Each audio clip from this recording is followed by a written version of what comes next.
อันส่วงเด้อบัดนี้ส่วงเด้อช่วงไหนส่วงตัวมันใกล้มื้อแล้วถึงได้ยินเสียงแหม FC แม่สิส่วงแหม FC เพิ่นลุ้นอยู่คือนั้นถามกันแท้คือนั้นเดี๋ยวมาเบิ่งแท้ซั่น จากมันสิไปจังไหนมาจังไหนแล้วก็ไปตามเพิ่นเว้านี่แล้วอืมแต่ว่าซื้อไว้ก็ฝันว่าได้ฆ่าคนนี่ลุง ฮะ ฝันว่าได้ทุบหัวเขาแล้วเอาไปทิ่มไหมห้วยมันบ่แม่นแล้วบ่ท่านน่ะจังว่าแล้วแต่ว่าเพิ่นว่าไปย้ำกันมื้อวานนี่ว่า4-6ถึงว่าซั่นว่า46ถึงบ่บัดนี้ว่าซั่นแล้วแต่ว่าเอาไว้เบิดแล้ว4664ก็เอาไว้เบิดแล้วอืมเอาไปอันทำอิฐเอาลอตเตอรี่มาหันบ่ทันได้นะบัดนี้ไปลงน้ำเขาไว้ตัวละ 3,000 อืมแล้วเขาก็เลยมานอนเอารถจะเอาหยังก็เอารถมาลงไว้แล้วมานอนฝันว่าไปทุบหัวเขาลุงผู้คนเสียชีวิตไปบ้านบ่ย่านฮอดว่าตำรวจสิจับไม่ลุงทุบหัวเขาแล้วเซ้ยอืมเอาจังว่าเอามันแม่นบ่แต่ดอกแม่นบ่แม่นก็เอาตัวเพิ่นให้ตัวเดียวนึงเนาะไม่คัน4664แค่นั้นเด้คันฝันวางซั่นมันแม่นแล้วอันจังไดจังว่าเอาค้อนไปทุบหัวเขาหนีบเอเลดมานี่อันเอาไปทิ่มซั่นลุงว่าทิ่มลงน้ำพุ่นนั่นล่ะตอนนี้เขามีคนมาแก่ให้2คนแก่ใส่กันกองสี่เหลี่ยมไปอันมีผู้หญิงผู้นึงมาขอเบิ่งแหน่ผู้ใดซั่นว่าอันนี้ก็ยืนเซ้ยเบิ่งเขาเซ้ยบ่ได้ว่าเขาสิมาจับมาหยังเจ้าของยังทุบหัวเขาละนานตาเซ้ยซั่นนะอืมเอาซื้อแล้วก็แล้วคันตัวซั่นดอกว่าสังเกตงวดนั้นบ่งวด61อ่ะหรืองวดใดก่อนงวด61นี่เนาะงวด61ฝันว่าถึงยิงนั่นล่ะมันก็คือกันน่ะมันทำนองเดียวกันอันนี้ก็ทุบหัวเขามันก็ทุบเอาค้อนไม่น่าสร้างหมดแล้วปาดหัวเขาทุบเตะเล็บเสียนั่นแล้วแสดงว่ามันอยู่แล้วนั่นน่ะจักสิเป็นจังไดแล้วความฝันเนาะ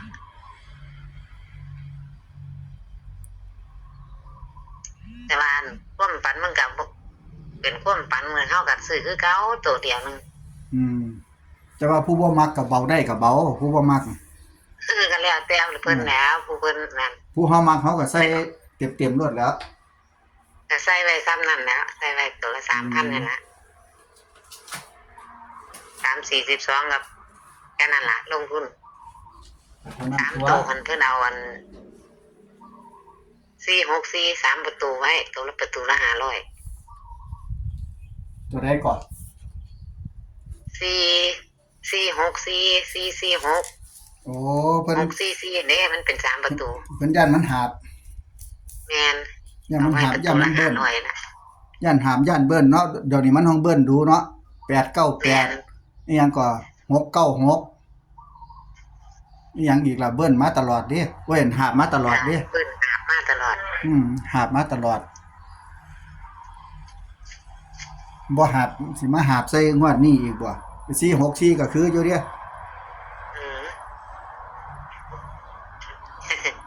ก็สิซื้ออยู่464ซื้อเลยเฮาก็เลยเพิ่นบอกว่าเมียซื้อมีแต่ว่า66แล้วเป็น9ซะล่ะบ่ดอกตัวใดตัวนั้นอยู่แม่นบ่อยู่คิงนิ่งนั่นล่ะทุบหัวไว้เปเล็บเสร็จปานนี้ได้ทุบไปคักปานนี้เนาะหลาย FC เพิ่นก็ถ้าฟังความฝันนี่ล่ะเฮาฝันว่าจังซี่เพิ่นสิคิดจังไดก็แล้วแต่ FC เพิ่นแล้วเนาะแต่เพิ่นแล้วแต่ทั้งนี้ก็เอาตัวเดียวแค่นี้ล่ะ4664บนล่างไว้แค่นี้ล่ะความเชื่อเฮาก็เอาไว้เชื่อความฝันเจ้าของแม่นบ่ได้ละงวด1 2งวดก็สิได้นำเพิ่นเด้องวดหน้านี่แฮงสัญจรบัดนี้แฮงสิโอ้ยหวานล่ะจอบรถเพราะว่าสัญจรมันสิออกเรียกความเชื่อเด้จ้ามันสิเลขสูตรที่บ่ใครถูกมันบ่เข้างวดนี้เฮาก็เอางวดไปนำเพิ่นไปนี่ล่ะอันงวดนี้บ่เข้างวดหน้าสิทุ่มแฮงกว่าเก่าแม่นสัญจรไหนสิเอาคักๆเลยอันงวดนี้บ่เข้างวดหน้ารับรองว่าใส่เต็มเหนียวเลยล่ะใส่ก็ใส่จักเล็กจักน้อยไว้ก่อนอันผู้มีทุนมีหยังก็ใส่ ฝันความฝันในสันเด้เป็นลูกเลขไว้แล้วก็ฝันว่าได้กลับมานอนกับฝันว่าได้ทุบหัวพระเจ้าเนาะ อืม ไอ้ดอก แล้วอันปู่อันอุทัยเพิ่นเอาไปให้แม่แสนล้านเพิ่นเสี่ยงไหม จ้ะ เพิ่นก็ฝันว่าได้ขึ้นภูไปจับกบเด้อไปเอา จับ ก มัน บ ก็ได้แล้วเนาะมันก็ได้มันก็เข้าแล้วนะ เพิ่นเอา6446นี่ไปเสี่ยงว่าฝันว่าได้ขึ้นภู มั ไป นก็ จั ได้ บ แต่เนาะมันก็ได้ของแล้วเนาะ ได้จับกบนั่งตดปวดติดเปียดอยู่ว่าซั่นบัดที ก็ นี้ แปลไปตัวอื่นน่ะ บัดทีนี้อันลุงก็เลยว่าโอ้แสดงว่ามันอยู่แล้วคันฝันว่าจังซั่น จ้ะ คันเพิ่นฝันว่ามีแนวใดจังซั่นเนาะ แม่ก็ฝันว่าได้ทุบหัวคนเนาะ อืมที่ว่าคัน เกินเขาเจ้าแก้ไปทิ่มให้ มันก็ฝันคือกันนี่แหล้วฝันดีคือกันพร้อมไง จ้ะ บ่หา ยั บ่ งมันเข้าบ่เข้าก็ความฝันเฮาก็ซื้อซ้ำนี่ล่ะก็ปกติ อืม ซื้อซ้ำเพิ่นให้มานี่ล่ะนำแต่ของเพิ่นตัวเดียวบ่เข้างวดนี้ก็งวดหน้าคือเก่าน่ะ แต่ว่าบ่ได้ งวด2งวดเพิ่นก็สิได้ตัว ปู่เพิ่นก็ไว้ดิบ่ได้สั่งพร้อมเด้ได้ยินเฮาเว้ากันน่ะเพิ่นฟ้าวเอาไปให้กันเสียงแล้วเด้ บ่ทันได้ขอร้องเด้เอาไปแล้ว เสียงแล้วว่าซั่น เพิ่นก็ลุ้นคือกันเนาะ เดี๋ยว เออเสียงแล้วว่าซั่นแม่เสียง เพิ่น แล้ว ให้มาตัวเดียวเฮาก็นำเพิ่นไปตัวเดียวนี่ล่ะ แม่น มันสิเข้าดอกเฮาลงทุนไปจัก2งวดกันบ่เข้างวด3เข้าเฮาก็เฮาตื่นใจมันก็สิเป็นจังซั่นตัวละทีของเพิ่นเนาะ แม่นคัน คันเว้นก็คือยังเว้นก็2งวดจัง บ่ ซี่ เกินสองงวด ต่อมาก็นวลเลยนะ คันงวดนี่บ่มาตีงวดหน้าใส่หนักๆโลด จ้า มันบ่เกิน2งวดจักเที่ยอย่างแท้ก็เว้นงวด จอบเพิ่นอยู่ อืมเบิ่งนั่น บ่เฮาอยู่ใกล้ติดเพิ่นเฮาก็ฮู้แล้วว่าลัทธิเพิ่นจังได อืม เฮาก็จอบว่านบึ้มรถแล้ว อันแล้ว จอบคือปลาบอดนี่ล่ะว่านบึ้มรถแล้ว ก็มีจังหวะอยู่เนาะ จ้า แต่ว่า จอบเพิ่นให้มาตัวเดียวเฮาก็จอบอยู่จังซี่นะ แต่ว่าเพิ่นบอกว่า4-6เทอมแต่ว่ามันก็คือกับความฝันแม่แสนล้านเด้เพิ่นเอาไปเสี่ยงนี่เพิ่นขึ้นภู มัน บ่ เป็นเรื่องพูดเลย มันก็แสดงว่ามันต้องขึ้นข้างบนบ่ยังว่าลุงกับ เพิ่น พิจารณา คนอยู่นํกันเพิ่นนี่ว่า98แล้ว46ว่าซั่นน่ะ46เด้อนะ อืม ผู้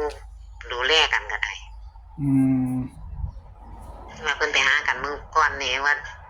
าสิโทรบอกลุงลุงยังติดธุระอยู่ซั่นน่ะอยากน้ำเขาที่ฝนตกค่ำนั่นน่ะ ไว้ยากตัวยั โอ้ งไง บ้านฝนตกหนาวเมื่อคืนนี่ เมื่อวานนี่มากินนั่นผัดท้องเสียที่บัดนี้โอ้ยเมียนอนแอแลดเด้บ่วานนี่ไปบ่เปลี่ยนเด้ว่าก็สิฟื้นมาได้นี่ต้มน้ำเกลือกินผู้เดียวเลยบ่นั่นเลยบ่ไปหาหมอเลยต้มน้ำเกลือกินเลยกินน้ำเกลือไปแล้วก็ไข้เลย โอ้ปวดหัวพร้อมได้มันหนาวว่านนี่ปวดหัวอีฟ้าล่าก็บ่อยู่เด้โอ้ยคือแบบว่าเปลี่ยนอากาศ แม่นบอกแต่ผู้อื่นดิหั่นน่ะย้ำลงคลิปบอกแต่ผู้อื่นรักษาสุขภาพเจ้าของให้ว่าไปกินอิหยัง เริ่มสิหนาวแล้วอากาศหนาวแล้วนี่ แม่นเอ้า ฝนตกบ้านนี่ อากาศเย็นๆสีเย็นๆแล้วจะค่อยได้แต่งตัวเท่นะ ใส่เสื้อแขนยาว ไปลงทุนลุงกันได้ลงทุนไว้จักเล็กจักน้อยเพราะเป็นทุน ลงไว้ เที่ยว อ ปี ยู่ มันอีกงวด2งวดอยู่ดอก ลงไว้อยู่ลงไว้จักนิดจักหน่อยอยู่จัก 2,000 อยู่ดอก พอได้กินปีใหม่ อืม ยังอีก2งวด3งวดอยู่ ยังอีก3งวด อ่าง วดนี้ออกไปแล้วก็สิยัง3งวด ได้อยู่ดอก3งวดนี่เฮาจังได้จักงวดดอกจอบเพิ่นนั้นนักตึงเอาโลดเดี๋ยวฟัน เอามาให้เพิ่นมาฟันประกอบนำมันตึงเลยโลดจักงวดนึงอันนี้สิบอกดอกงวดนี้ก็ฟันในหลาฟันซื้อเลขไว้แล้วก็ฟันว่าได้ทุบหัวคนนั่นน่ะ เข้าแล้วล่ะมันอยู่แล้วล่ะเนาะ จักอยู่บ่อยู่เฮาก็ไปตามเพิ่นนี่ล่ะ เอาเฮามัก เพิ่นให้เอามาตัวเดียวเฮาก็เอาตัวเดียวล่ะ6446บนล่างไว้นำเลย เอามีความเสียจังซี่อยู่แล้ว จ้ะ อ่า บ่เอาได้ตัวอื่นออกก็ออกไปก็ย่าเฮาเอางวดใหม่นํเพิ่นอยู่นี่จักงวดนั้นก็จังได้ น้ำเอาเจ้าของเพิ่นอ เพ ยู่ ราะว่า นี่ เค เนาะ ยได้นํเพิ่นมาแล้วเด้ แม่นเอา เอาขอบคุณหลายๆเด้อน้องหลาเด้อ จ้าจ้า ค จ้า รับครับครับสวัสดีครับ ค่ะ น้องสาวฝันแล้วนะครับเด้อยืนยันมาแล้วนะครับว่าบัดนี้เพิ่นว่า46เทิงว่าซั่น46เทิงแสดงว่าบนนะครับทั้งหมดทั้งมวลนี่เป็นแนวทางนะครับให้พี่น้องใช้วิจารณญาณในการรับชมนะครับเด้อก็ให้พี่น้องอยู่ดีมีแฮงโชคมันร่ำรวยกับตัวเลขที่น้องสาวเอามานำเสนอให้ท่านได้รับชมรับฟังกันทุกท่านทุกคนครับ สวัสดีครับ